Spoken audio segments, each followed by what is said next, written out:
For more on this story, we can go across to our correspondent, Ketevan Gorjestani, at that march over in Washington, D.C. Ketevan, how was the president's message received amongst the crowd?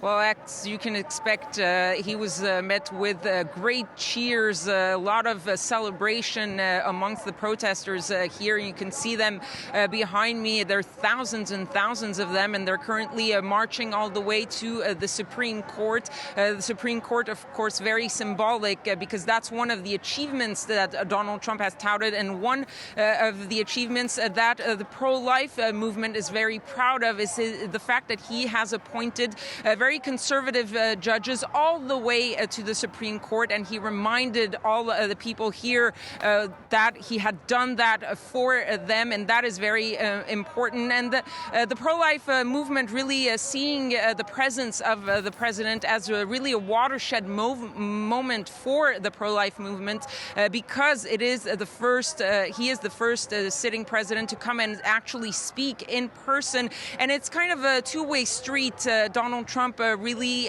needs the conservative base, the religious right, the evangelicals as well as the Catholics to be reelected, and the pro-life movement is very happy with what he has done so far.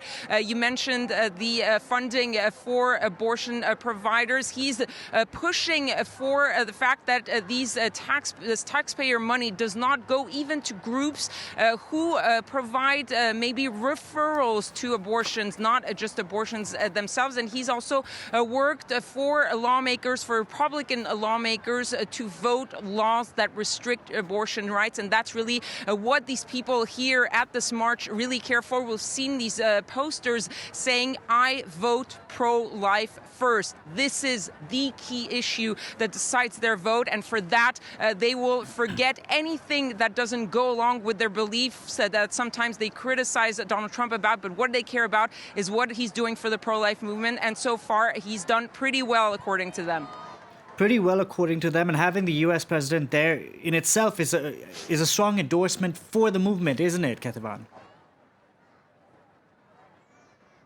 Yes, because previous presidents, even the Republicans one, the conservatives ones, did not take that step to actually come here in person. Reagan didn't do it, Bush Sr. didn't do it, and George W. Bush did not do it, sometimes thinking that it would not work well with the center, with the independents, and so they backed out of doing that. But Donald Trump has made it a point of taking this March for Life very seriously. Back when he came to office, he didn't immediately come in person, but he did send his vice president, Mike Pence, back in 2017. And Mike Pence became the first vice president to come in person. He's been coming every year since then. And every year, Donald Trump has made it a point to call in via satellite, send a video. And this time, the culmination of that bond with the religious right was him coming and addressing these people in person, attacking the Democrats for trying to destroy the American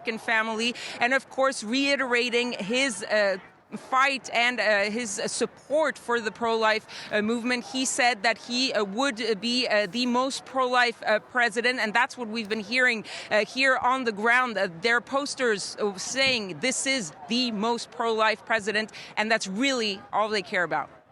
Ketevan, thank you very much for that. Ketevan Gorjestani reporting there from Washington.